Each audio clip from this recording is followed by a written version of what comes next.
তো কবরের 3 প্রশ্নের জবাব লেখাপড়ার সাথে, মুখস্থের সাথে, নকলের সাথে সম্পৃক্ত নয়। কবরের ওই 3 প্রশ্নের জবাবের সম্পৃক্ততা আমলের সাথে। দুনিয়ার মধ্যে ওই 3 প্রশ্নের আলোকে যারা আমল করবে, শুধুই মাত্র তারা কবরে 3 প্রশ্নের জবাব দিতে পারবে। প্রশ্ন হবে, মার রব্বুকা, তোমার রব কে? আমরা সবাই জানি আমাদের রব কে। জবান খুলে বলেন, আরো জোরে বলেন, কে? আমাদের রব আল্লাহ। এটা আমাদের মুখস্থ সবার আছে, কিন্তু বলেন তো ওই রবের হুকুম, আহকাম, আদেশ নিষেধ আমরা সকলে মেনে চলি নাকি? আমরা বললাম আমাদের রব আল্লাহ, আমাদের প্রতিপালক আল্লাহ, অথচ ওই রবের সব হুকুম আহকাম আমি আপনি মানি না, রবের আদেশ নিষেধ মেনে চলি না। তাহলে কবরে গিয়ে জবাব দেওয়া যাবে না যে আমার রব আল্লাহ। কিন্তু যদি রবের হুকুম আহকাম মাইনা চলি, তাইলে কবরে কেউ যদি বধিরও হয়, বধির যে কানে শুনে না, যে কানে শুনে না যে কবরে প্রশ্ন করা হবে মার রব্বুক, সে জীবনে কান দিয়া এটা শুনে নাই, কিন্তু দুনিয়ায় রবের হুকুম আহকাম মাইনা চলছে, ও কবরে গিয়া জবাব দিয়া দিবে সাথে সাথে আমার রব আল্লাহ। 2 নাম্বার প্রশ্ন হবে, ওমা দীনুক, তোমার দিন কি? যদি জবাব জিজ্ঞাসা করি, আমরা সবাই জবাব দিতে পারবো, আমাদের দিন হলো ইসলাম। আমাদের দিন কি? জবান খুইলা বলেন, আরো জোরে বলেন, আমাদের দিন কি? কিন্তু আফসোস, খোঁজ নিয়ে দেখা যাবে আমার ব্যক্তিগত জীবনে ইসলাম নাই, পারিবারিক জীবনে ইসলাম নাই, অর্থনৈতিক জীবনে ইসলাম নাই, কোথাও ইসলাম নাই। অথচ আমি বলি আমার জীবন ব্যবস্থার নাম হলো ইসলাম। এজন্য আমার জীবনকে ইসলামের সাথে সম্পৃক্ত করতে হবে। আমাদের কিছু ভাই আছে, এনাদের উসুলটা হলো এইরকম যে ইসলাম মানবো কখন? বলে রাষ্ট্রীয় ক্ষমতায় যাব যখন। আছে না কিছু ভাই? দাড়ি ছাটায় রাখছে, ভাই দাড়িটা লম্বা রাখেন, রাখ মনে ভাই, কোন সময়? কয় ইসলাম প্রতিষ্ঠা হোক। সুন্নতি লেবাস পরেন না ভাই, কয় পর মনে, কোন সময়? কয় ইসলাম রাষ্ট্রীয়ভাবে প্রতিষ্ঠা হোক। নামাজ কালাম পড়েন ভাই ঠিক মতো, পড় মনে, কয় কোন সময়? কয় ইসলাম রাষ্ট্রীয়ভাবে প্রতিষ্ঠা হোক। তার মানে আমরা কিছু ভাই আছি, অপেক্ষায় আছি, যখন রাষ্ট্রীয়ভাবে ইসলাম প্রতিষ্ঠা হবে তখন থেকে ইসলাম মানা শুরু করবে। কিন্তু ইসলামের এমন কিছু বিষয় তো আছে যেটা মানুষের ব্যক্তির সাথে সম্পৃক্ত, আছে না নাই? আমি সুন্নাতের উপরে চলবো, আমি আমার জবানকে গুনার থেকে বাঁচাবো, আমি আমার চোখকে গুনার থেকে হেফাজত করব, আমি হারাম খাবো না, হালাল খাবো, আমার অধীনস্থদেরকে আমি দ্বীনের উপরে চালাবো, আমার স্ত্রী কন্যাদেরকে আমি পর্দা করাবো। বলেন তো এই বিষয়গুলো মান্য করার জন্য ইসলাম রাষ্ট্রীয়ভাবে প্রতিষ্ঠা হওয়ার আগ পর্যন্ত অপেক্ষা করা যাবে নাকি? ওই পর্যন্ত অপেক্ষার সুযোগ নাই। ব্যক্তিগত জীবনে ইসলাম প্রতিষ্ঠা করতে হবে, পারিবারিকভাবে ইসলাম প্রতিষ্ঠা করতে হবে, সামাজিকভাবে যতটুকু সম্ভব ইসলাম প্রতিষ্ঠা করতে হবে, সাথে সাথে রাষ্ট্রীয়ভাবে ইসলাম প্রতিষ্ঠার প্রচেষ্টা এবং দোয়া আল্লাহ তাআলার কাছে করে যেতে হবে। আল্লাহ সুবহানাহু ওয়া তাআলা এই জমিনে আমাদের খেলাফতি দেওয়ার, রাজত্ব দেওয়ার, ক্ষমতা দেওয়ার ওয়াদা দিয়েছেন 2 শর্তের আলোকে। ঈমান আর আমল যদি আমাদের ঠিক হয়, শিরিক থেকে যদি আমরা বাঁচি, ঈমান ঠিক, আমল ঠিক, আল্লাহ তাআলা জানায় দেন আমাদেরকে তিনি এই দুনিয়ার খেলাফতি দান করেন। কিন্তু আফসোস, আমরা এই দুনিয়া পরিচালনার শক্তি পাওয়ার জন্য দুনিয়ার আসবাবকে গুরুত্বপূর্ণ বেশি মনে করতেছি। আমরা কি মনে করি? আমরা এটারই প্রাধান্য দেই বেশি যে আমাদের যদি 10টা ব্যারিস্টার থাকে তাহলে কাজে লাগবে বেশি, আমাদের যদি 10টা উকিল থাকে কাজে লাগবে, আমরা যদি সচিবালয়ে আমাদের 50টা সচিব বানাইতে পারি আমাদের কাজে লাগবে। ঠিক আছে, লাগবে। তবে ইসলাম প্রতিষ্ঠার জন্য ঈমানকে যদি খাঁটি না করা হয়, ইসলাম প্রতিষ্ঠার জন্য যদি শিরিককে ত্যাগ না করা হয়, আমলকে যদি পরিশুদ্ধ না করা হয়, জাগতিক আসবাব দিয়ে ইসলাম প্রতিষ্ঠা করা সম্ভব হবে না। আগে মূল ঠিক থাকতে হবে। গাছের মূল যদি ঠিক থাকে গাছ বড় হবে। গাছের মূল ঠিক থাকলে যত্ন নিলে ওই গাছ বড় হবে, শাখা প্রশাখা বাড়বে, ফলজ গাছ হলে ফল দিবে, ঔষধি গাছ হলে এটা কাজে লাগবে। আর যদি মূল ঠিক না থাকে, আমি যদি ফলের আশা করি, কাজ হবে না। ঈমান আমল আগে খাঁটি করা লাগবে বেশি, এরপরে অন্যান্য গুলো আমার কাজে লাগবে। নাইলে ঈমান আমল যদি ঠিক না থাকে, তাহলে অন্যান্য জাগতিক আসবাব যদি শক্তিশালীও হয়, আমরা ওটার দ্বারা উপকার হাসিল করতে পারবো না। গোটা পৃথিবীর মধ্যে এখনো ইউরোপিয়ানরা আমাদের উপমহাদেশ থেকে সম্পদ লুটে নিয়ে গেছে প্রায় 200 বছর। ইংরেজরা, আমেরিকা গোটা পৃথিবীর সম্পদ লুটতেছে প্রায় 100 বছরের কাছাকাছি হয়ে যাচ্ছে। এখন পর্যন্ত এই পৃথিবীতে সম্পদের দিক দিয়ে মুসলমানদের চাইতে কেউ বেশি না। এখনো মুসলিম দেশগুলোর মধ্যে আল্লাহ তাআলা এই পরিমাণ সম্পদ দিয়ে রাখছেন, তেল, স্বর্ণ সহ অন্যান্য যা আছে, এই পরিমাণ সম্পদের মালিক ইউরোপ আমেরিকানরা হতে পারে নাই। তার মানে জাগতিক ধন সম্পদ মুসলমানদের কম নাই।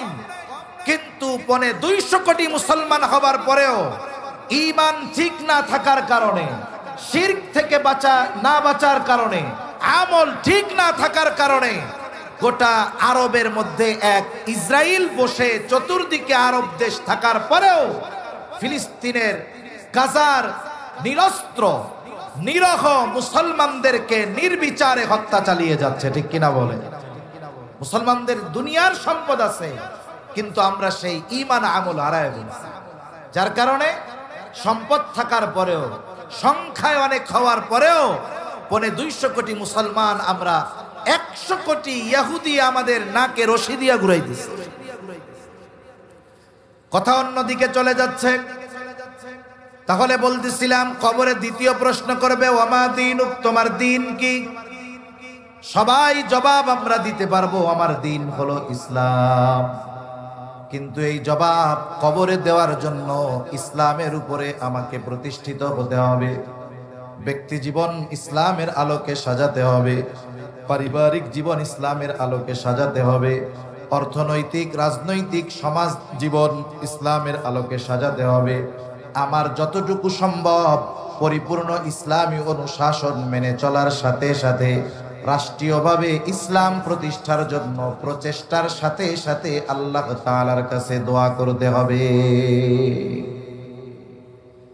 3 নাম্বার প্রশ্ন করা হবে নবীজিকে দেখায়া, মা হাদার রাজুলুল্লাযী বুইসা ফীকুম, এই ব্যক্তিকে যাকে তোমাদের কাছে প্রেরণ করা হয়েছিল।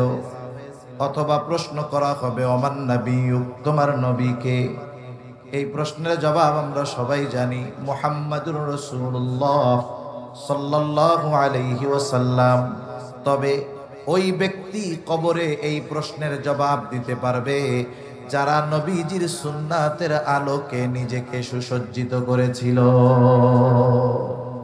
সুন্নাত অনুযায়ী চললাম না, নবীর আদর্শে আদর্শিত হলাম না, নবীর সিরাত কে সামনে রেখে আমার আপনার জীবনকে আমি সুসজ্জিত করলাম না। কবরে গিয়ে জবাব দেওয়া সম্ভব নয় যে ইনি আমাদের নবী মুহাম্মাদুর রাসূলুল্লাহ সাল্লাল্লাহু আলাইহি ওয়াসাল্লাম। তাহলে মূল কথা হলো এইটা যে কবরের 3 প্রশ্নের জবাবের সম্পৃক্ততা লেখা পড়া মুখস্থ নকলের সাথে নয়, বরং কবরের 3 প্রশ্নের জবাবের সম্পৃক্ততা হলো দুনিয়ার কর্মের সাথে, আমলের সাথে।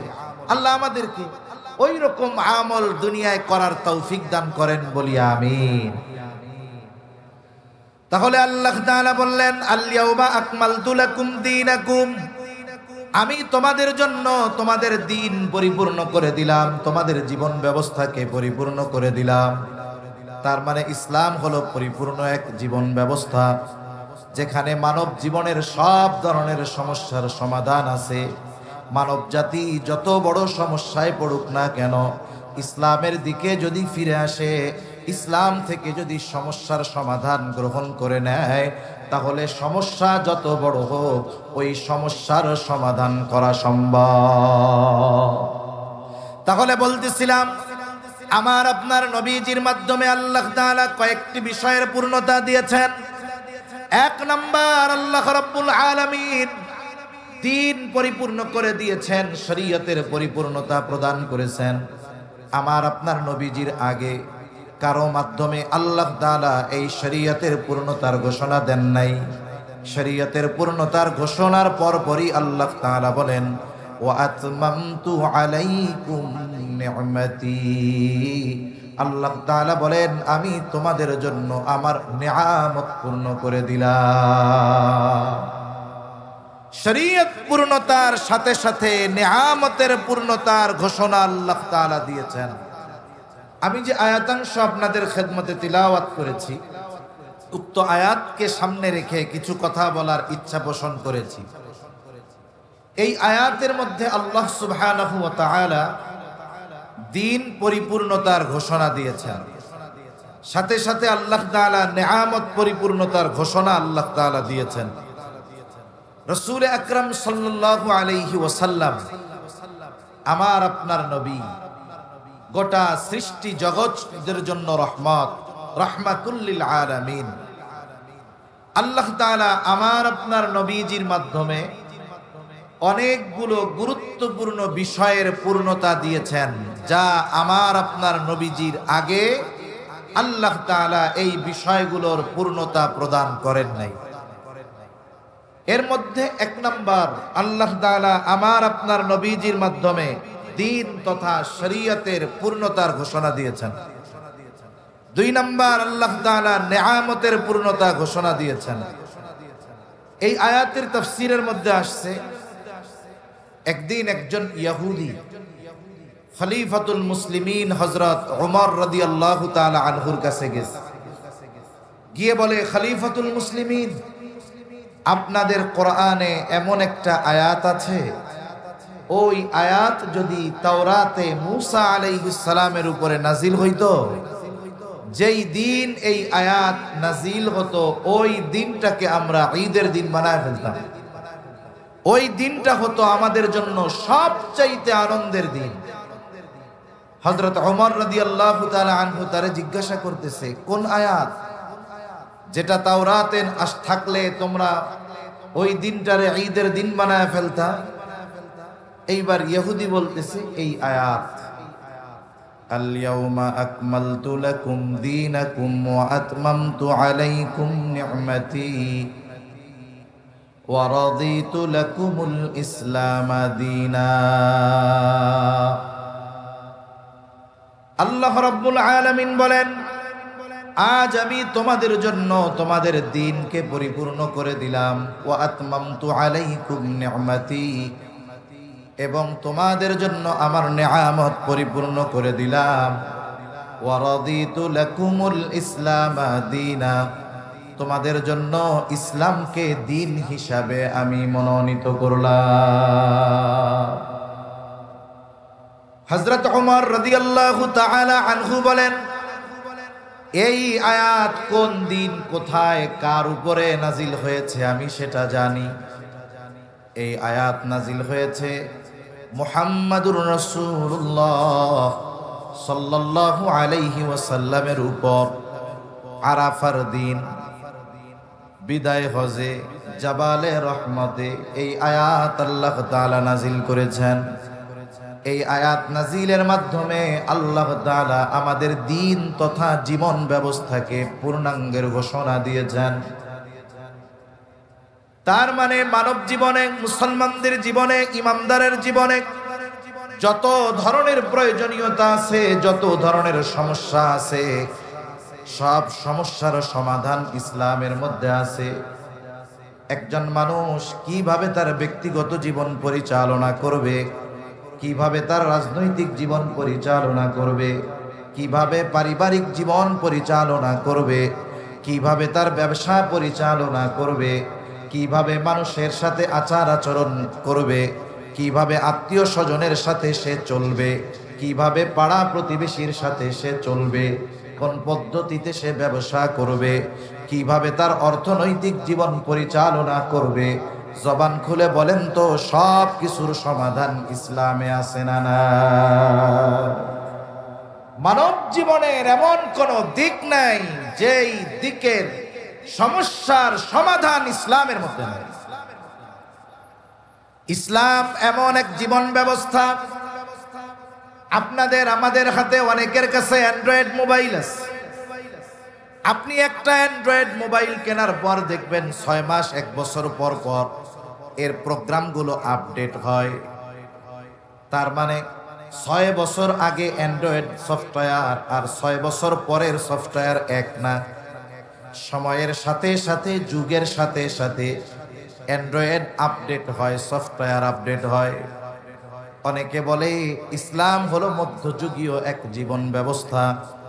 এটা তারা তাদের বুঝ কমতির কারণে বলে, ইসলামের প্রতি বিদ্বেষের কারণে বলে।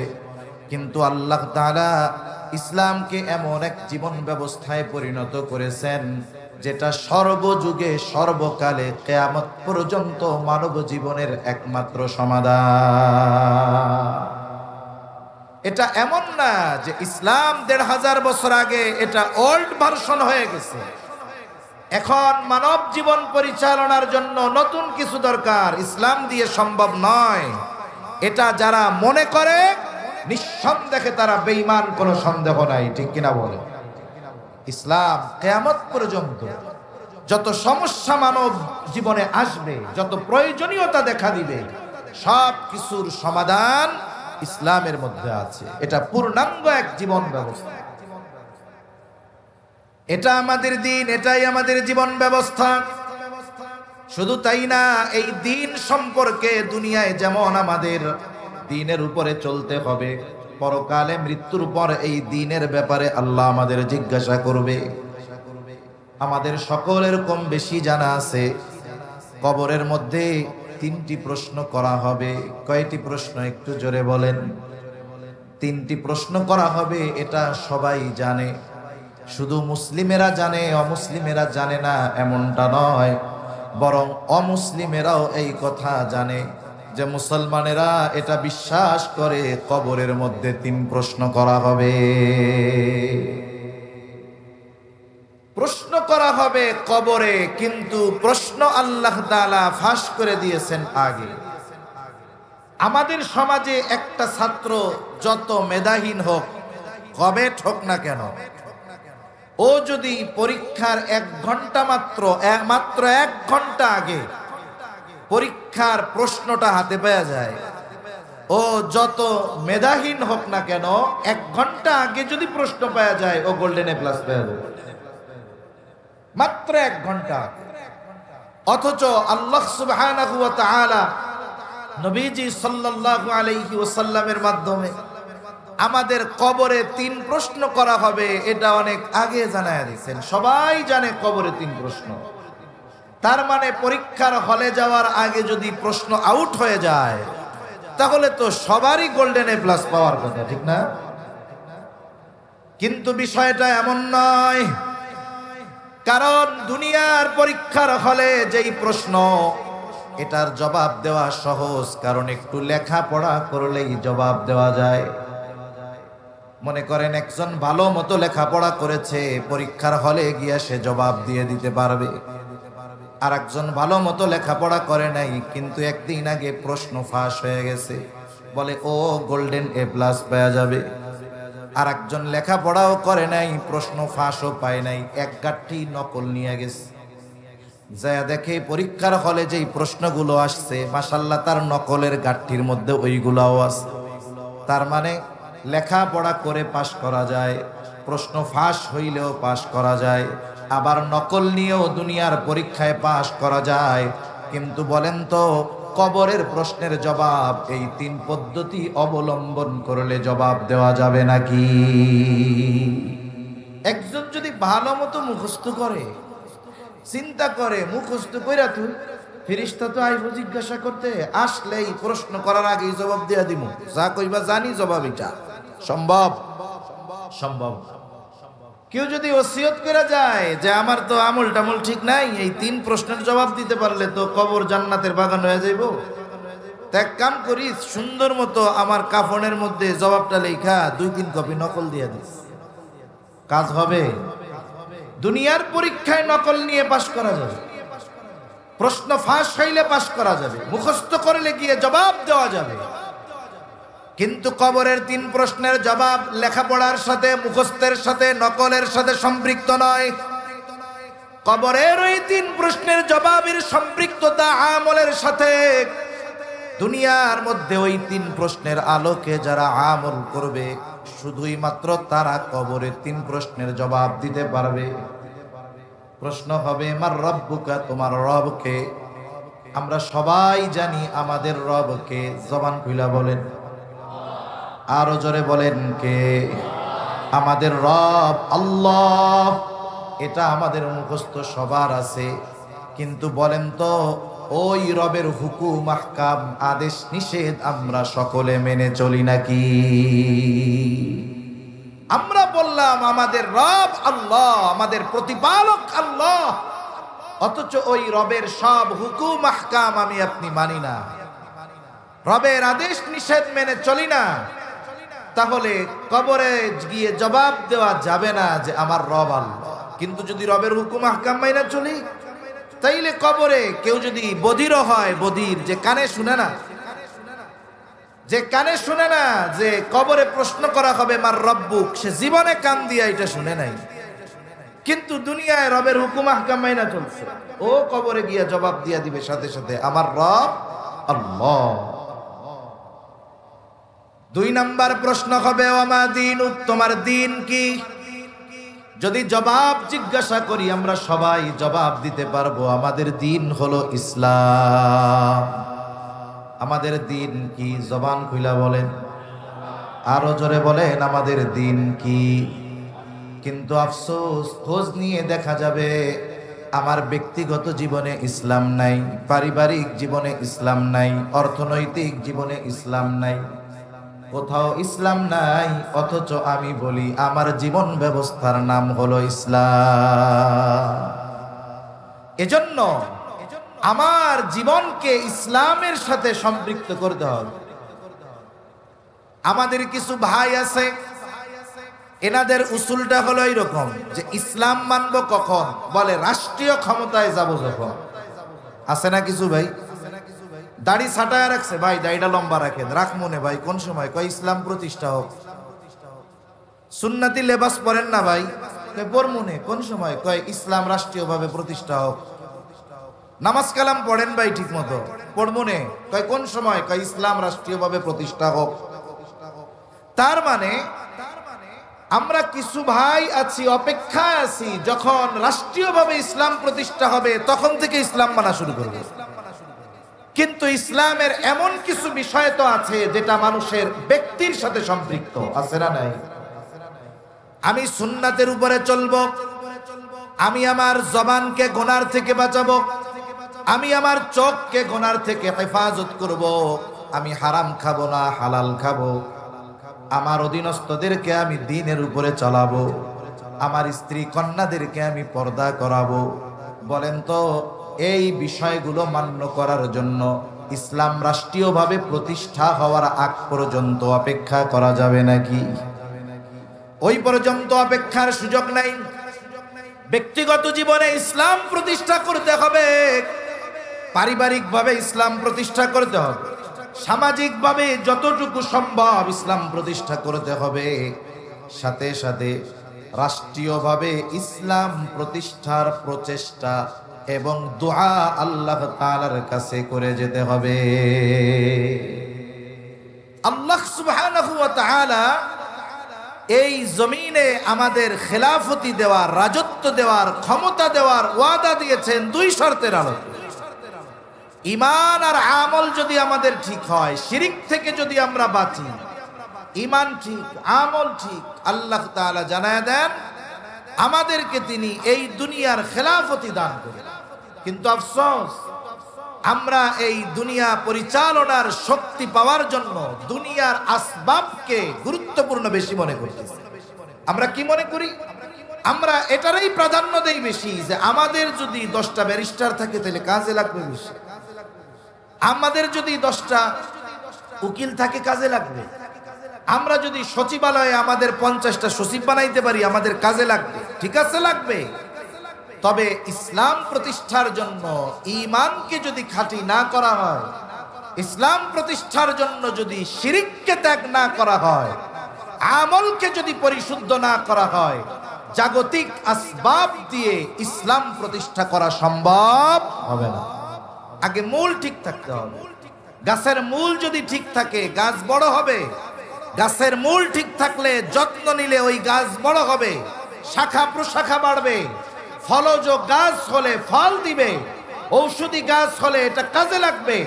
আর যদি মূল ঠিক না থাকে, আমি যদি ফলের আশা করি কাজ হবে না। ঈমান আমল আগে খাঁটি করা লাগবে বেশি, এরপরে অন্যান্য গুলো আমার কাজে লাগবে। নাইলে ঈমান আমল যদি ঠিক না থাকে, তাহলে অন্যান্য জাগতিক আসবাব যদি শক্তিশালীও হয়, আমরা ওটার দ্বারা উপকার হাসিল করতে পারবো না। গোটা পৃথিবীর মধ্যে এখনো ইউরোপিয়ানরা আমাদের উপমহাদেশ থেকে সম্পদ লুটে নিয়ে গেছে প্রায় 200 বছর। ইংরেজরা, আমেরিকা গোটা পৃথিবীর সম্পদ লুটতেছে প্রায় 100 বছরের কাছাকাছি হয়ে যাচ্ছে। এখন পর্যন্ত এই পৃথিবীতে সম্পদের দিক দিয়ে মুসলমানদের চাইতে কেউ বেশি না। এখনো মুসলিম দেশগুলোর মধ্যে আল্লাহ তাআলা এই পরিমাণ সম্পদ দিয়ে রাখছেন, তেল, স্বর্ণ সহ অন্যান্য যা আছে, এই পরিমাণ সম্পদের মালিক ইউরোপ আমেরিকানরা হতে পারে নাই। তার মানে জাগতিক ধন সম্পদ মুসলমানদের কম নাই। কিন্তু 250 কোটি মুসলমান হবার পরেও ঈমান ঠিক না থাকার কারণে, শিরক থেকে বাঁচার কারণে, আমল ঠিক না থাকার কারণে গোটা আরবের মধ্যে এক ইসরায়েল বসে চতুর্দিকে আরব দেশ থাকার পরেও ফিলিস্তিনের গাজার নিরস্ত্র নিরহ মুসলমানদেরকে নির্বিচারে হত্যা চালিয়ে যাচ্ছে, ঠিক কিনা বলে? মুসলমানদের দুনিয়ার সম্পদ আছে, কিন্তু আমরা সেই ঈমান আমল হারায় ফেলছি। যার কারণে সম্পদ থাকার পরেও, সংখ্যায় অনেক হওয়ার পরেও 250 কোটি মুসলমান আমরা 100 কোটি ইহুদি আমাদের নাকে রশি দিয়া ঘুরাই দিচ্ছে। কথা অন্যদিকে চলে যাচ্ছে। তাহলে বলতেছিলাম কবরে দ্বিতীয় প্রশ্ন করবে, ওয়ামা দীনুক, তোমার দিন কি? সবাই জবাব আমরা দিতে পারবো, আমার দিন হলো ইসলাম। কিন্তু এই জবাব কবরে দেওয়ার জন্য ইসলামের উপরে আমাকে প্রতিষ্ঠিত হতে হবে, ব্যক্তি জীবন ইসলামের আলোকে সাজাতে হবে, পারিবারিক জীবন ইসলামের আলোকে সাজাতে হবে, অর্থনৈতিক রাজনৈতিক সমাজ জীবন ইসলামের আলোকে সাজাতে হবে। আমার যতটুকু সম্ভব পরিপূর্ণ ইসলামী অনুশাসন মেনে চলার সাথে সাথে রাষ্ট্রীয়ভাবে ইসলাম প্রতিষ্ঠার জন্য প্রচেষ্টার সাথে সাথে আল্লাহ তাআলার কাছে দোয়া করতে হবে। 3 নাম্বার প্রশ্ন করা হবে নবীজিকে দেখায়া, মা হাদার রাজুলুল্লাযী বুইসা ফীকুম, এই ব্যক্তিকে যাকে তোমাদের কাছে প্রেরণ করা হয়েছিল। অথবা প্রশ্ন করা হবে, ওমান নাবিয়্যুক, তোমার নবীকে। এই প্রশ্নের জবাব আমরা সবাই জানি, মুহাম্মাদুর রাসূলুল্লাহ সাল্লাল্লাহু আলাইহি ওয়াসাল্লাম। তবে ওই ব্যক্তি কবরে এই প্রশ্নের জবাব দিতে পারবে যারা নবীজির সুন্নাতের আলোকে নিজেকে সুসজ্জিত করেছিল। সুন্নাত অনুযায়ী চললাম না, নবীর আদর্শে আদর্শিত হলাম না, নবীর সিরাত কে সামনে রেখে আমার আপনার জীবনকে আমি সুসজ্জিত করলাম না। কবরে গিয়ে জবাব দেওয়া সম্ভব নয় যে ইনি আমাদের নবী মুহাম্মাদুর রাসূলুল্লাহ সাল্লাল্লাহু আলাইহি ওয়াসাল্লাম। তাহলে মূল কথা হলো এইটা যে কবরের 3 প্রশ্নের জবাবের সম্পৃক্ততা লেখা পড়া মুখস্থ নকলের সাথে নয়, বরং কবরের 3 প্রশ্নের জবাবের সম্পৃক্ততা হলো দুনিয়ার কর্মের সাথে, আমলের সাথে। আল্লাহ আমাদেরকে ওই রকম আমল দুনিয়ায় করার তৌফিক দান করেন বলি আমিন। তাহলে আল্লাহ তাআলা বললেন, আল ইয়াউমা আকমালতু লাকুম দীনাকুম, আমি তোমাদের জন্য তোমাদের দিন পরিপূর্ণ করে দিলাম, তোমাদের জীবন ব্যবস্থাকে পরিপূর্ণ করে দিলাম। তার মানে ইসলাম হলো পরিপূর্ণ এক জীবন ব্যবস্থা, যেখানে মানব জীবনের সব ধরনের সমস্যার সমাধান আছে। মানব জাতি যত বড় সমস্যায় পড়ুক না কেন, ইসলামের দিকে যদি ফিরে আসে, ইসলাম থেকে যদি সমস্যার সমাধান গ্রহণ করে নেয়, তাহলে সমস্যা যত বড় হোক ওই সমস্যার সমাধান করা সম্ভব। তাহলে বলতেছিলাম, আমার আপনার নবীজির মাধ্যমে আল্লাহ তাআলা কয়েকটি বিষয়ের পূর্ণতা দিয়েছেন। এক নাম্বার, আল্লাহ রাব্বুল আলামিন দ্বীন পরিপূর্ণ করে দিয়েছেন, শরীয়তের পরিপূর্ণতা প্রদান করেছেন। আমার আপনার নবীজির আগে কারো মাধ্যমে আল্লাহ তাআলা এই শরীয়তের পূর্ণতার ঘোষণা দেন নাই। শরীয়তের পূর্ণতার ঘোষণার পরপরই আল্লাহ তাআলা বলেন, ওয়া আতমামতু আলাইকুম নি'মাতি। আল্লাহ তাআলা বলেন, আমি তোমাদের জন্য আমার নিয়ামত পূর্ণ করে দিলাম। শরীয়ত পূর্ণতার সাথে সাথে নিয়ামতের পূর্ণতার ঘোষণা আল্লাহ তাআলা দিয়েছেন। শরীয়ত পূর্ণতার সাথে সাথে নিয়ামতের পূর্ণতার ঘোষণা দিয়েছেন। শরীয়তের সাথে নিয়ামতের সম্পৃক্ততা কি? বুজুর্গানে দ্বীন বলেন, শরীয়তের পূর্ণতার ঘোষণা দেওয়ার সাথে সাথে নিয়ামতের পূর্ণতার ঘোষণা দেওয়ার কারণ হলো, যেখানে যতটুকু শরীয়ত, ওই জায়গায় আল্লাহ তাআলার পক্ষ থেকে ততটুকু নিয়ামত হবে। যেখানেই পরিপূর্ণ শরীয়ত, ওই জায়গায় আল্লাহ তাআলার পক্ষ থেকে পরিপূর্ণ নিয়ামত, ওই এলাকার মানুষ তারা পরিপূর্ণ নিয়ামত ভক্ষণ করতে পারবে। তাহলে আল্লাহ তাআলার পক্ষ থেকে পরিপূর্ণ নিয়ামত পাবার শর্ত হলো পরিপূর্ণ শরীয়তের অনুশাসন মেনে চলা। যেখানেই শরীয়ত, সেখানেই আল্লাহর পক্ষ থেকে নিয়ামত। মানব জীবনে আমাদের এমন একটি মুহূর্ত অতিবাহিত হয় না যেই মুহূর্তে আমরা আল্লাহ তাআলার নিয়ামত বিহীন অতিবাহিত করি। এমন কোন মুহূর্ত আমাদের থেকে অতিবাহিত হয় না। প্রতিটা শ্বাস প্রশ্বাসে আমরা নিয়ামত ভক্ষণ করি। কার? জোরে বলেন, আরো জোরে বলেন, কার? এত নিয়ামত আমরা পাচ্ছি অল্প কিছু হুকুম আহকাম মেনে চলার বদৌলতে। আর যদি আমরা পরিপূর্ণ দিন মেনে চলতে পারতাম, আমাদের ব্যক্তিগত জীবন থেকে নিয়ে যদি একেবারে রাষ্ট্রীয় জীবন পরিপূর্ণ শরীয়তের আলোকে পরিচালিত হতো, তাহলে আশা করা যায় আল্লাহ তাআলা আমাদের জন্য আসমান এবং জমিনের বরকতের দরজা সমূহ খুলে দিত। আল্লাহ তাআলা কোরআনুল কারীমের মধ্যে ওয়াদা দিয়েছেন, যারা ঈমান আনবে, আল্লাহকে ভয় করবে, আল্লাহ রাব্বুল আলামিন তাদের জন্য আসমান জমিনের বরকতের দরজা খুলে দিবে। আল্লাহ তাআলা বলেন, ওয়ালাউ আন্না আহলাল কুরা আমানু ওয়াত্তাকাউ লাফাতাহনা আলাইহিম বারাকাতিম মিনাস সামাই ওয়াল আরদ।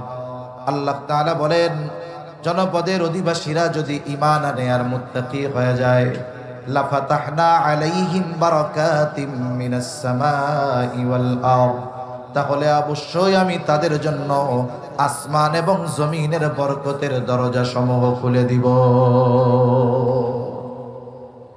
তাহলে ঈমান আর তাকওয়ার শর্ত আল্লাহ তাআলা দিয়েছেন। যেই জনপদের অধিবাসীরা ঈমানের উপরে সর্বোচ্চ স্থানে পৌঁছাবে, ঈমান যাদের সর্বোচ্চ মজবুত হবে, তাকওয়া যাদের সর্বোচ্চ হবে। তাকওয়াওয়ালা কারা?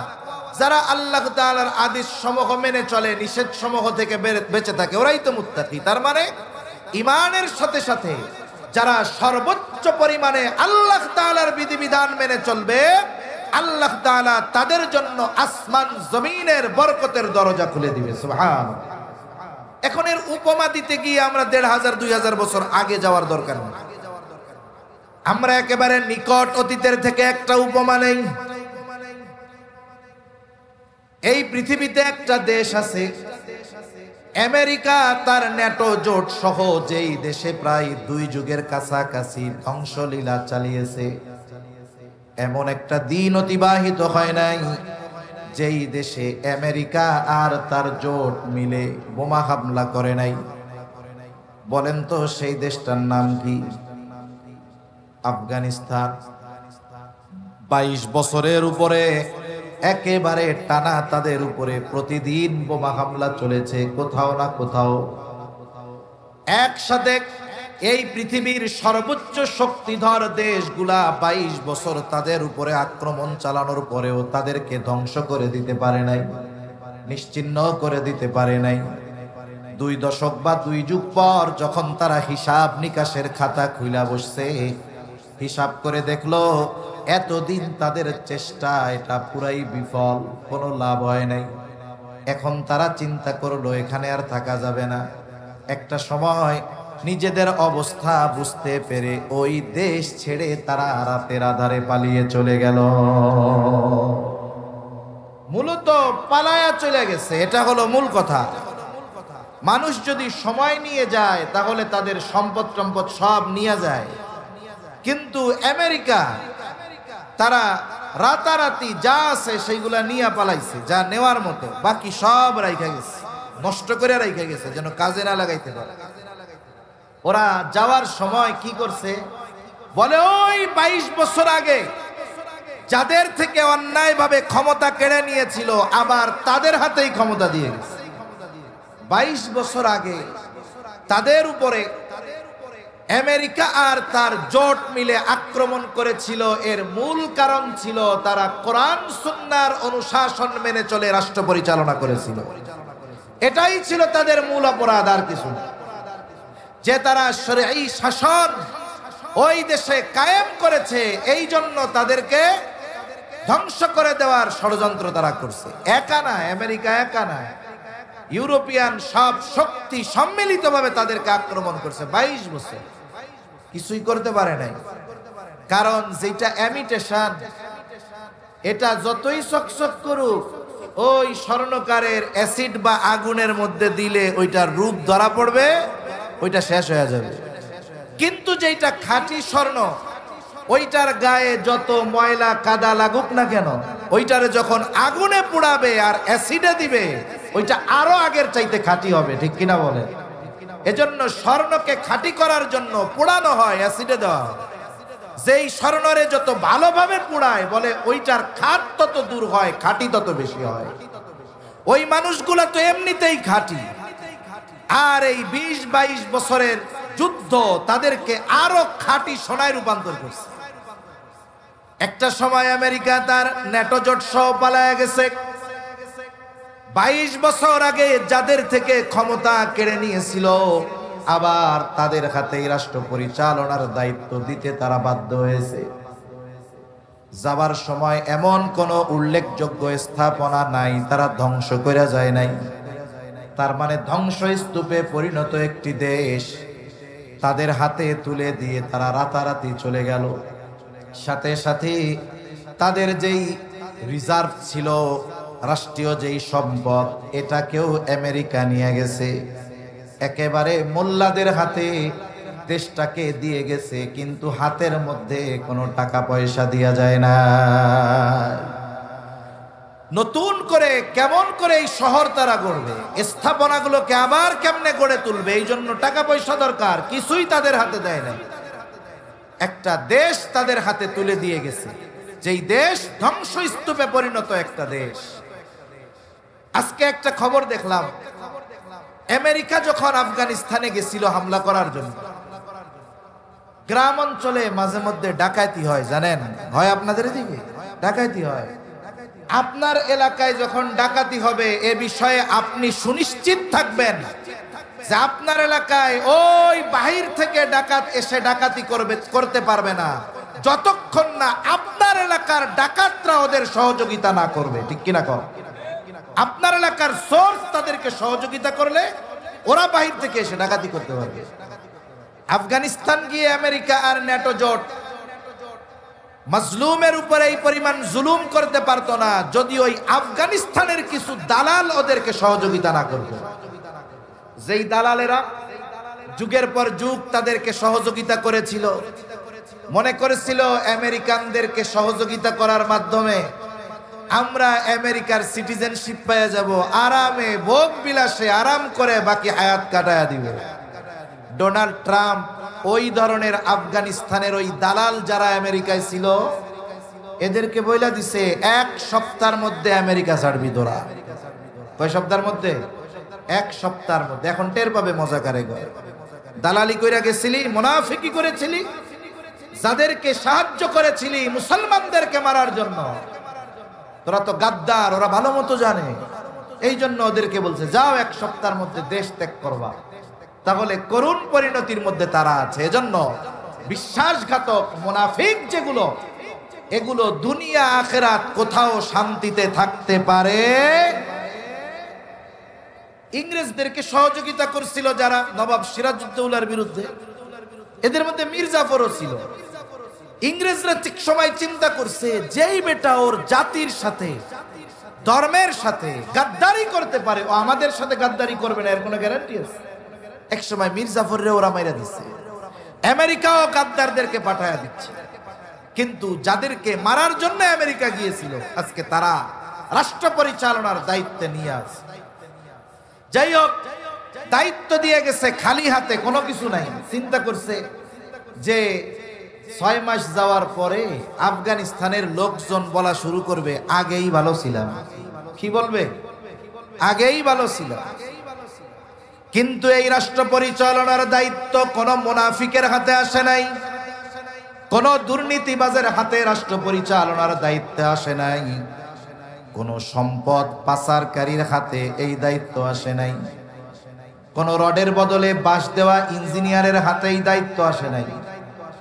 এই রাষ্ট্র পরিচালনার দায়িত্ব বলা চলে বর্তমান দুনিয়ার ঈমান আর তাকওয়ার দিক দিয়ে যারা সর্বোচ্চ স্থানে, তাদের হাতে আসছে। সাময়িক কিছু কষ্ট হয়তো তাদের হয়েছে, কিন্তু 3 বছর চলমান, এখনো পূর্ণ হয় নাই। আন্তর্জাতিক অর্থনীতি বলে এই পৃথিবীতে একমাত্র আফগানিস্তান এমন একটা দেশ যাদের মুদ্রার মান, অর্থনীতি সময়ের সাথে সাথে উন্নতি আর অগ্রগতির সর্বোচ্চ শিখরের দিকে ছুটে চলছে। আফগানিস্তানের টাকার মান বাংলাদেশের টাকার চাইতেও বেশি, প্রায় 3 গুণের কাছাকাছি। বর্তমান বিগত 2-3 বছরের সমীকরণ, মুদ্রার মান কাদের বাড়তেছে, এখানে দেখা গেল আফগানিস্তানের মুদ্রার মান সবচাইতে বেশি বাড়তেছে। অথচ দেশটা ধ্বংসস্তূপে পরিণত ছিল, রিক্ত হস্তে তাদের হাতে একটা দেশ তুলে দেওয়া হয়েছে। প্রথম দিকে আমরা দেখতাম আমাদের দেশে কিছু মেইন স্ট্রিম মিডিয়া ছিল, ওই সময়গুলাতে আমাদের দেশ থেকে lakh crore crore million million dollar পাচার হচ্ছিল, এগুলা নিয়ে লেখে না। ওরা আফগানিস্তানে কি হইল এটা নিয়ে ওদের ঘুম হারাম। অথচ একটা সময় আমরা তাদের সব অপপ্রচারের জবাব আমরা পেয়ে গেলাম। ওরা বলল নারীদের লেখাপড়া বন্ধ করে দিছে আফগানিস্তান। আমরা কি দেখলাম? নারীদের জন্য স্বতন্ত্র ইউনিভার্সিটি হয়েছে এবং ওই জায়গা থেকে নারীরা নিরাপত্তার সাথে নির্বিঘ্নে তাদের গ্রাজুয়েশন কমপ্লিট করতেছে। এরপরে একদিন এক খবরে দেখলাম ওই সরকার, আফগানিস্তান সরকার, নারীদের জন্য মার্কেটে যাওয়া নিষিদ্ধ করে দিচ্ছে। এরপরে কয়দিন পরে কি দেখলাম? নারীদের জন্য এমন শপিং কমপ্লেক্স তারা তৈরি করছে যেই জায়গায় A to Z সব নারী, কোন পুরুষের ওইখানে প্রবেশ করার অধিকার নেই। তার মানে নারীদের নিরাপত্তা এবং শিক্ষায় কোন বিঘ্ন যেন সৃষ্টি না হয় এই ব্যবস্থা তারা করেছে। সাথে সাথে কি হলো?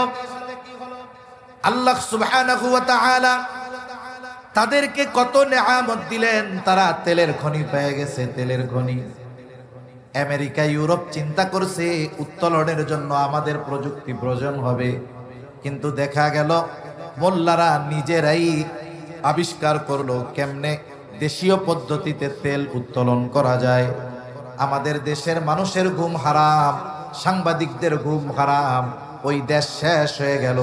কিন্তু আমরা দেখলাম পৃথিবীর সর্বাধুনিক প্রযুক্তি সম্পন্ন গাড়ি তারা আবিষ্কার করতেছে। মরুভূমির মধ্য দিয়ে তারা কৃত্রিম খাল নিচ্ছে চাষাবাদের জন্য, কৃষিকাজের জন্য। তাদেরকে অপবাদ দেওয়া হইতো যে আফিম চাষ করে তারা। আফিম এই আফিম শুধু মাদক না, এটা দিয়ে অনেক ওষুধ বানানো হয়, হোমিওপ্যাথির অনেক দামি দামি ওষুধ বানানো হয়। এরপরেও তাদের বিরুদ্ধে যেন অপপ্রচার না করতে পারে, তারা আফিম চাষ নিষিদ্ধ করে দিচ্ছে। এরপরে কি হলো, তাদের তত্ত্বাবধানে তাদের দেশে অনুমতি নিয়ে মানুষে ফল চাষ কইরা জুস বানানো শুরু করছে। আমাদের দেশেও আছে জুস, শেফানা সাফা জুস। এই জুসগুলার সবচাইতে বড় ক্রেতা হলো আমেরিকা। অথচ আমেরিকা জানে যে মোল্লারা যেমন হোক, এদের পণ্যে কেউ খাদ্যে কেউ ভেজাল দিতে পারবে না, তাইলে সাইজ করে দিবে, কল্লা ফালায়া দিবে। এই জন্য ন্যাচারাল জুসগুলোর সবচাইতে বড় ক্রেতা হলো আমেরিকা। বাংলাদেশে অনেক দোকানে পাওয়া যায়, অনেক দাম দিয়ে জিনিসগুলো কেনা লাগে। এরপরে আল্লাহ তাআলা তাদের অর্থনীতিকে সমৃদ্ধি দান করলেন, তাদের চাষাবাদের মধ্যে উন্নতি হচ্ছে। এই জন্য আল্লাহ তাআলার সেই ওয়াদা যে ঈমান আনো, মুত্তাকি হয়ে যাও, আসমান আর জমিনের বরকতের দরজা সমূহ খুলে দিব। এই আয়াতের আলোকে যদি সবচাইতে বড় উপমা হয়, এই 21 শতাব্দীতে এর সবচাইতে বড় উদাহরণ হলো আফগানিস্তান। সময়ের সাথে সাথে তাদের উন্নতি বাড়তেছে, বরং আজকে তাদের প্রেসিডেন্ট আজকে এক ঘোষণায় দেখলাম, এটা জানায় দিছে, এখন থেকে সব প্রদেশে যারা দায়িত্বে আছে গভর্নর, তাদেরকে নির্দেশ দিয়ে দেওয়া হয়েছে যে গোটা রাষ্ট্রে শরীয়ত আইন মেনে বিচার কার্য পরিচালনা হবে। এবং আমেরিকাকে তারা জবাব দিয়ে দিয়েছে, আমাদের রাষ্ট্র আমরা কিভাবে পরিচালনা করি সেটা আমাদের বিষয়, আমাদের রাষ্ট্রীয় কোনো বিষয়ে হস্তক্ষেপ করার অধিকার কারো না। এইরকম ভাবে গোটা পৃথিবীর সুপ্রিম পাওয়ারের অধিকারী যারা, চোখের সাথে চোখ রাঙিয়ে কথা বলার জন্য ঈমানের মতো পাওয়ার দরকার হয়, ঠিক কিনা বলেন? এখন তারা নিশ্চিত যে ইনশাআল্লাহ আমাদেরকে পদদলিত করার ক্ষমতা ওদের নেই। এজন্য আমেরিকাও রাগ হইয়া কইছে, যেগুলা আসোস আফগানিস্তানে সব ভাগ বিদ্যগুলোকে সম্পর্ক নাই। তা সম্মানিত উপস্থিতি, বলতেছিলাম যে আল্লাহ তাআলা শরীয়ত পূর্ণতার সাথে সাথে নিয়ামত পূর্ণতার ঘোষণা দিয়েছেন। আফগানিস্তানে শরীয়ত মেনে চলার চেষ্টা যত বেশি তারা করতেছে, আল্লাহ তাআলা তাদেরকে নিয়ামত তত বেশি দান করতেছে, ঠিক কিনা বলেন? ইনশাআল্লাহ এ ধারাবাহিকতা যদি চলতে থাকে, একটা সময় গোটা পৃথিবীর অন্যতম পরাশক্তিতে তারা পরিণত হবে। তাহলে আমার আপনার নবীর মাধ্যমে 1 নাম্বার আল্লাহ তাআলা পূর্ণতা দিয়েছেন শরীয়তের, 2 নাম্বার পূর্ণতা আল্লাহ তাআলা দিয়েছেন নিয়ামতের, 3 নাম্বার আল্লাহ তাআলা পূর্ণতা দিয়েছেন নবুয়তের। আমার আপনার নবীর মাধ্যমে আল্লাহ তাআলা নবুয়তের পূর্ণতার ঘোষণা দিয়েছেন। আমার আপনার নবী শেষ নবী, এ ব্যাপারে কোনো সন্দেহ নাই। খতমে নবুয়াত, আমার আপনার নবী যে শেষ নবী, খতমে নবুয়াতের বিরুদ্ধাচরণ করার কোনো সুযোগ নাই। বরং যারা খতমে নবুয়াতকে অস্বীকার করে, আমার আপনার নবীকে শেষ নবী মানে না, নিঃসন্দেহে তারা বেঈমান কাফের, এ ব্যাপারে কোনো সন্দেহ নাই।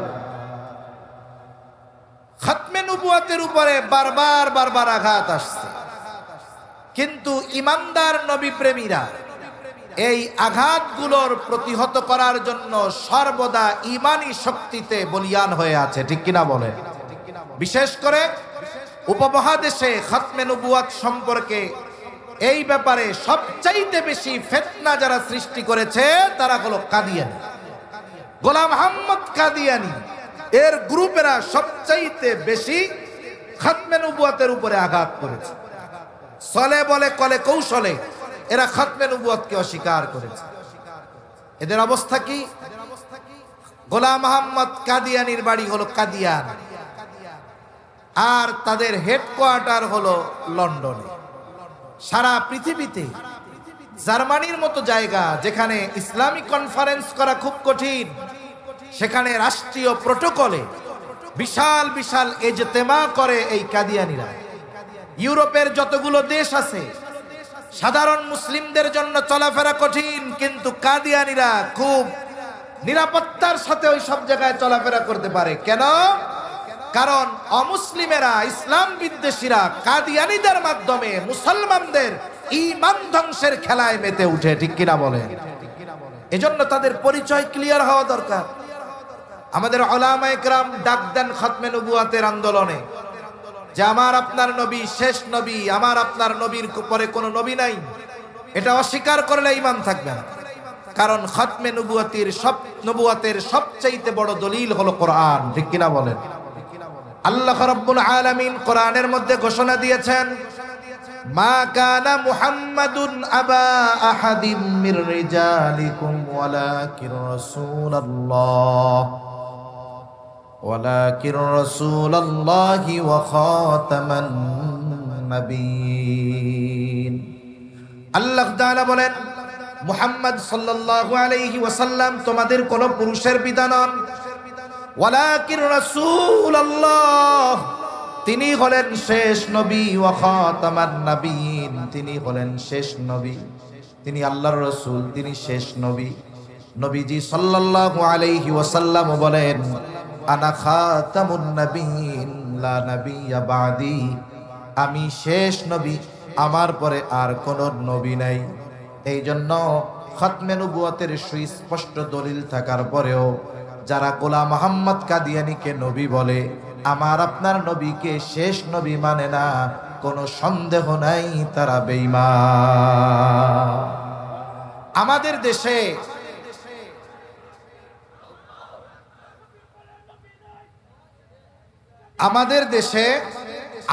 দেশে খ্রিস্টান মিশনারি এবং কাদিয়ানী, মনে রাখবেন এরা হলো এক মায়ের পেটে দুই ভাই। খ্রিস্টান মিশনারি আর কাদিয়ানী এক মায়ের পেটে কি দুই ভাই। এরাও অনেক প্রত্যন্ত অঞ্চলে খ্রিস্টান মিশনারি যারা, এরাও আমার আপনার নবীকে শেষ নবী বলে মানে না, এরা ঈসা আলাইহিস সালামকে শেষ নবী বলে অভিহিত করাতে চায়। সরল মানা মুসলমানদের কাছে গিয়ে ওরা বলে, এই মিয়া শোনো, কিয়ামতের আগে ঈসা আলাইহিস সালাম দুনিয়ায় আসবে, মানো? স্বাভাবিকভাবে ঈসা আলাইহিস সালাম তো আবার আসবে, কিন্তু ওনার মূল আগমন দুনিয়াতে ঘটে গেছে।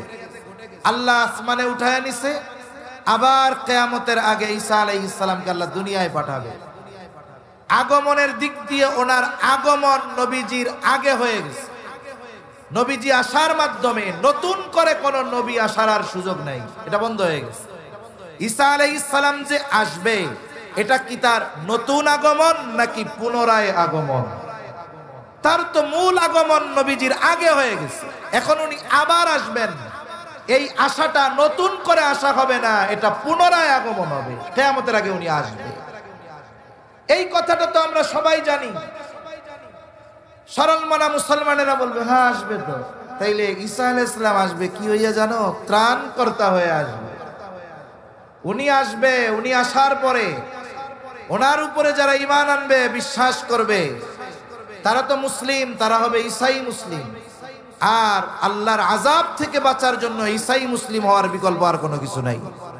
এখন ওই মানুষগুলো যেগুলো মূর্খ, বুঝে না, এই মানুষগুলাকে তারা দাওয়াত দিয়ে খ্রিস্ট ধর্মে অনুসারী করে একটা সময় তাদেরকে বেঈমানে পরিণত করে, দুনিয়ার সামান্য কিছু সুযোগ সুবিধা দিয়ে। এজন্য হিসাব যদি করা হয়, কাদিয়ানী আর এই খ্রিস্টান মিশনারি, এদের মূল মিশন, মূল উদ্দেশ্য এক, সরল মানা মুসলমানদেরকে ধোঁকায় ফেলে বেঈমান বানানো।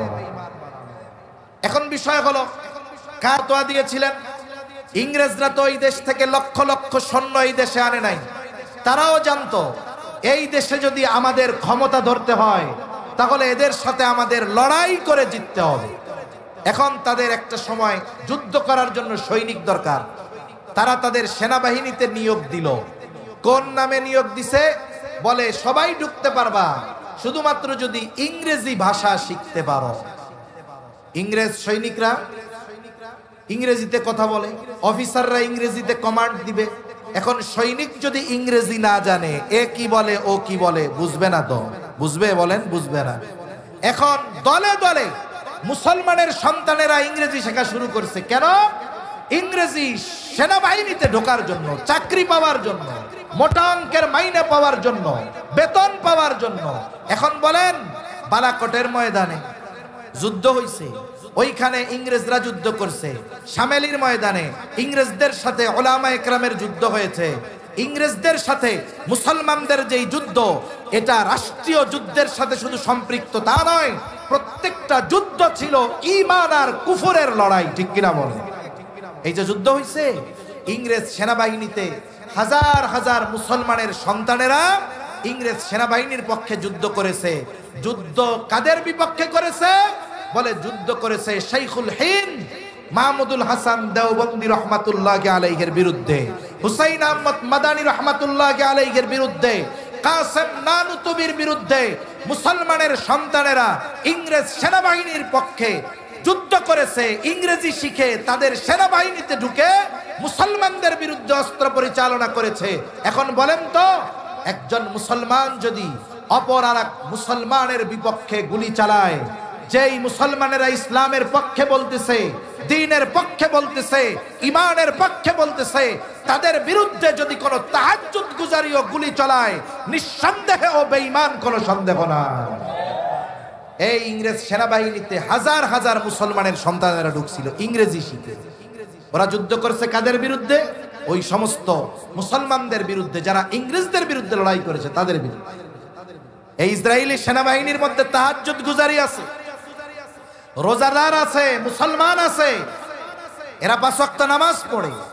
রোজার মাসে তাদেরকে ইবাদতের জন্য ইসরায়েলি সেনাবাহিনীতে আলাদা ফ্যাসিলিটি দেওয়া হয়, কিন্তু তারা যুদ্ধ করতেছে কার বিরুদ্ধে?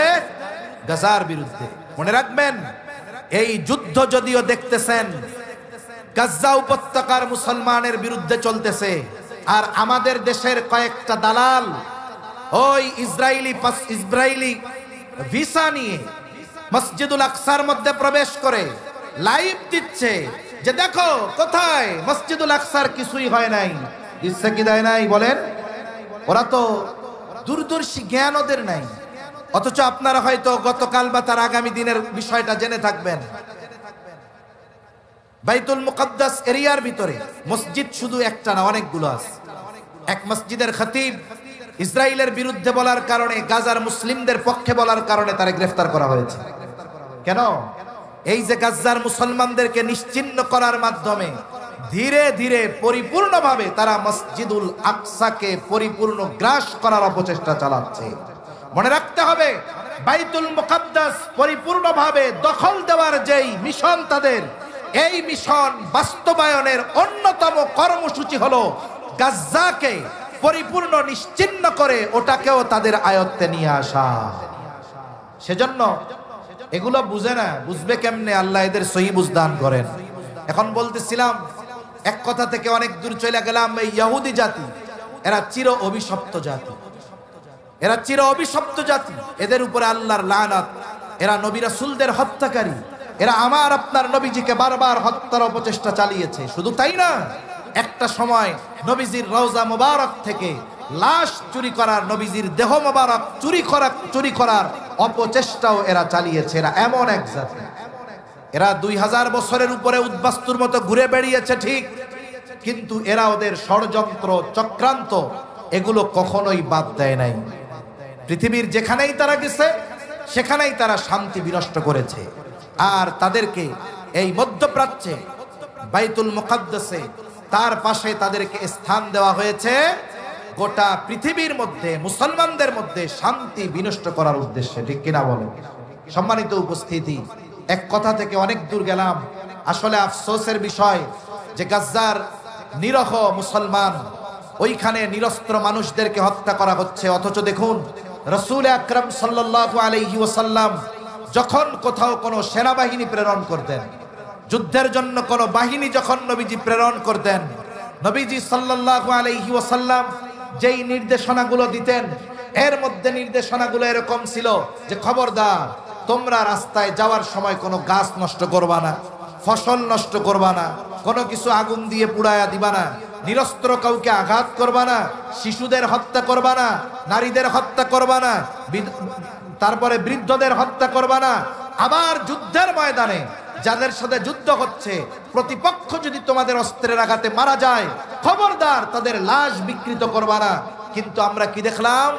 বিশ্ব মানবতাকে বৃদ্ধ আঙ্গুল দেখিয়ে আমেরিকার সর্বোচ্চ সহযোগিতায় এই জালেম ইসরায়েলিরা, এই জালেম ইহুদিরা নির্বিচারে 50,000-এর উপরে, অফিসিয়াল হিসাব 50,000, প্রায় 2.5 উপরে নিরস্ত্র মুসলমানদের হত্যা করেছে, যার মধ্যে সবচাইতে বেশি সংখ্যায় শিশু এবং নারী। ঠিক কিনা বলেন? অথচ দেখুন গোটা মানবতা নিশ্চুপ, গোটা মানবতা নিশ্চুপ।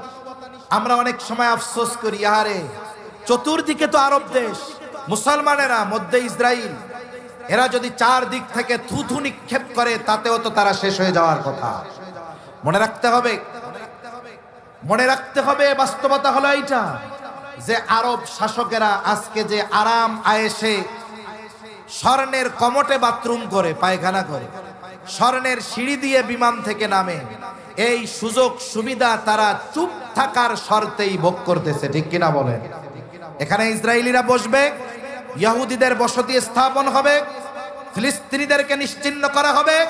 তোমরা যদি চুপ থাকো ক্ষমতায় থাকতে পারবা, রাজপ্রাসাদে থাকতে পারবা, ভোগ বিলাসিতার সাথে জীবন যাপন করতে পারবা। এটা বাস্তব। যদি আরব বিশ্বের শাসকেরা জবান দিয়ে এই জালেমদের বিরুদ্ধে আওয়াজ তুলে, ওরা জানে আমাদের সিংহাসন আর টিকবে না, এজন্য তারা কোনো কথা বলবে না। কিন্তু আমরা তো মুসলমান এক দেহের ন্যায়, মুসলমান এক দেহের ন্যায়।